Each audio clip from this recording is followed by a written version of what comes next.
I had some flawed thinking. You have to remain curious. Quite literally, it's true. I've had a lot of first promotion. You control your career from day one. Okay, good morning. Today is my 1-year work anniversary, so let's get ready for work. I already did my edges, I already fully dressed.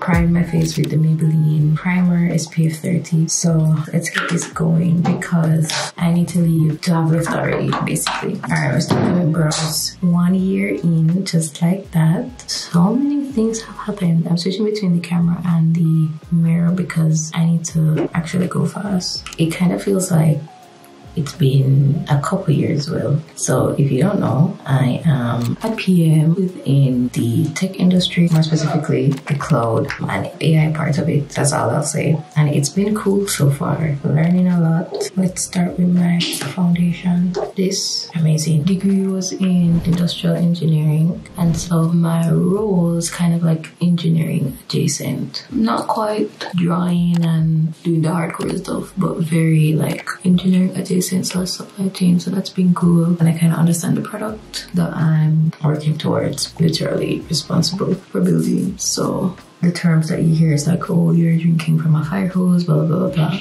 It's true, and it never stops, like ever. Let's get into things I don't know that I wish I knew last year.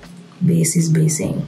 Perfect. Very, very simple makeup today. I was gonna do full, but I don't have time for that. You're gonna be working with so many different like ages of people, and they're literally gonna be your peers. Some might be your superiors, but age isn't necessarily equal to knowledge or expertise. Not because somebody seems to be older than you means that they know more or they're better.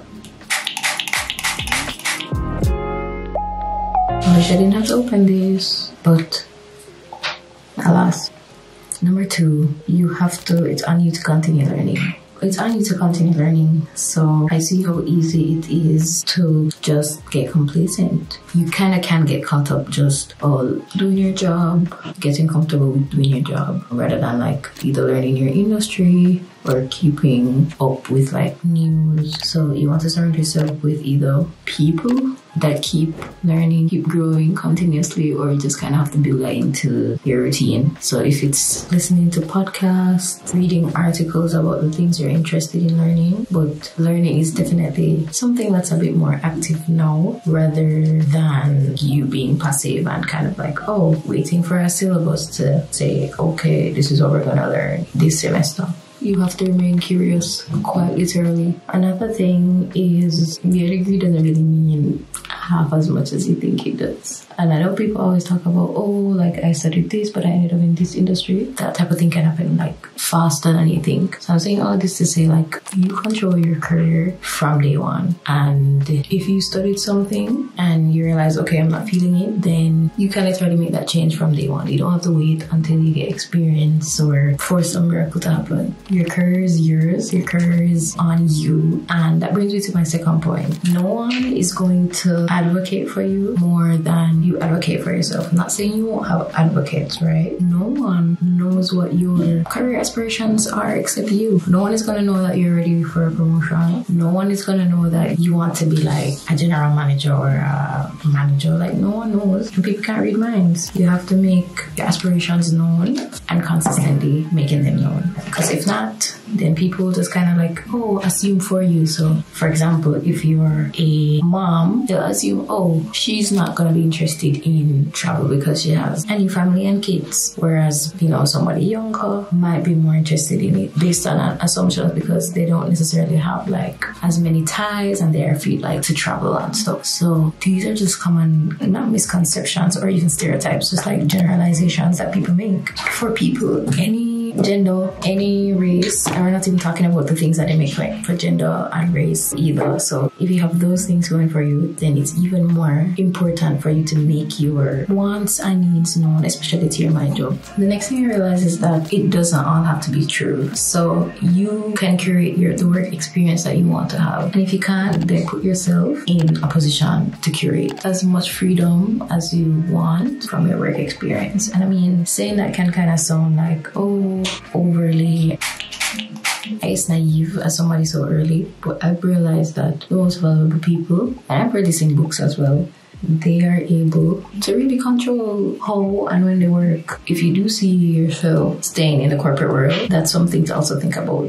Like, you can use your 9 to 5 to build your dream life. Point blank, period. Another thing that brings me to my next point is that more people have flourishing businesses / side hustles than we think we do. And these are people who are, I guess, what we consider as boomers, as older millennials. Like, they have figured out how to work the system.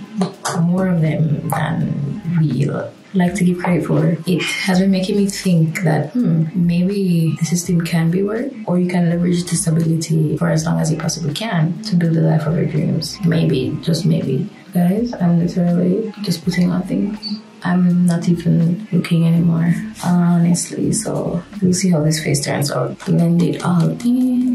Blend, blend, blend, blend, blend, blend. Back to the point now. Another thing I realized, I feel like now in the Gen Z scape, people paint like having a 9 to 5 in a very negative light. Kind of like how 9 to 5s were, I guess, back in the 60s or 70s or however long. I think that is what entrepreneurship is right now. And it's painted like just in a negative light. And if you don't necessarily want to be an entrepreneur or have your own business or your own thing, then you're kind of viewed as like not ambitious. And this year has really challenged me to like switch that thinking, would also admit that I had some flawed thinking as well. I feel like being work, and it's just an year, but working over a year has showed me a lot that isn't black and white that I thought was black and white. So this is looking nice. Okay, so this is how kind of like the final look is looking. And now for my last point. I've realized that you are cheating only yourself when you don't show up authentically. So I mentioned it on this channel where someone made a comment to me, kind of like one of those joking comments that, you know, it's not a joke and it's high-key a stab. And you're like, oh, don't you think you're gonna get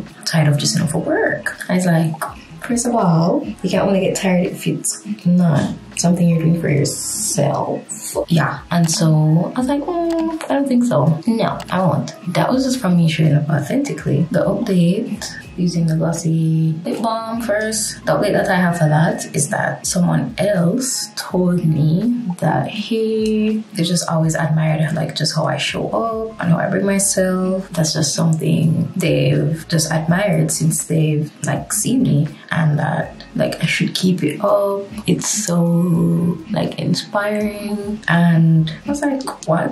What does I come and work? Like, what you at that about? And I say all that to say, you're only cheating yourself when you don't show up authentically. Because if I had either stopped being myself on account of hearing that first comment, I'd have been like, well, maybe I'm doing too much, or maybe, you know, I should dial myself back. Not to say I'm inspiring anyone, but you don't know who you're inspiring when you're being your authentic self. I don't know what I inspired that girl to do or that lady to do after she told me that. So saying all of that to say that you not living in your truth and in your authenticity in every space that you are in, especially at work, is not only causing you something or costing you something, but it's also having a ripple effect for the people that you are made to inspire and impact.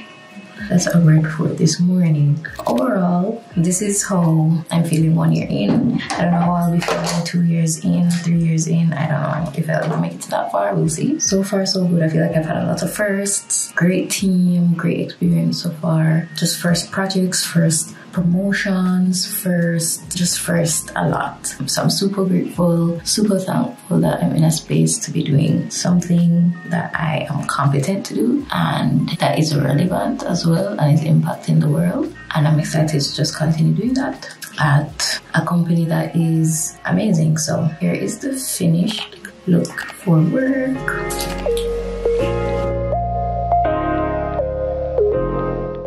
That's it.